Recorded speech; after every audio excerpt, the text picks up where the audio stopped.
أثارت الفنانة دنيا باطمة الجدل بتدوينة جديدة على حسابها الرسمي على انستغرام، هددت من خلالها بالمتابعة القانونية لأشخاص ينشطون عبر مواقع التواصل الاجتماعي، ووضحت بأنها أصبحت تلجأ إلى القانون في أي شيء يمسها.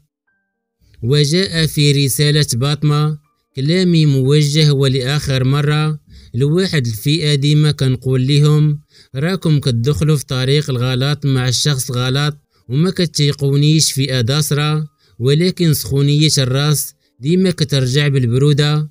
هاد الفئة باقين ما تعلموا في السوشيال ميديا، حيت كيف ما فيها إيجابيات فيها خطورة كبيرة وما عارفينش قيمتها. ولا ديك المعاطية المصيبة ما جيتونيش شحال هادي، جيتو فوق طلعنا النيفو، داكشي خليناه ليكم تاكلوا بيه طرف الخبز.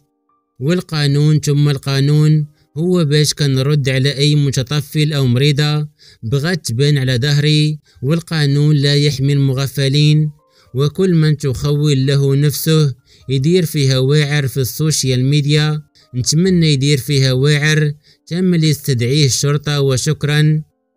ثم كتبت في ستوري أخرى كشفت من خلالها أنها لم تقصد بكلامها أصحاب القنوات على يوتيوب، قائلة: كلامي في ستوري اللي قبل ما موجهش لأصحاب يوتيوب نوبتو في طريقه، أصحابه باقين ما تحطوا في راسي مزيان، ناكرة لحد الساعة، تنسالي كل غنمشي ليه البلاد اللي هربان فيها وفرحان بيها ومخبي فيها، نسيتو راني بنت حي محمدي أجول العالم بأسره، تنسالي.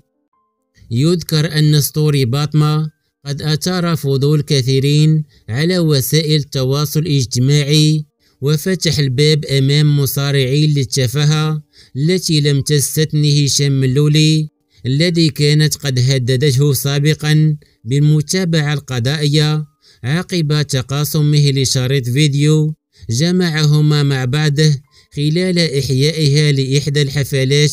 علق عليه قائلا: باطمان ديالي الله يجمعنا في الحلال إن شاء الله.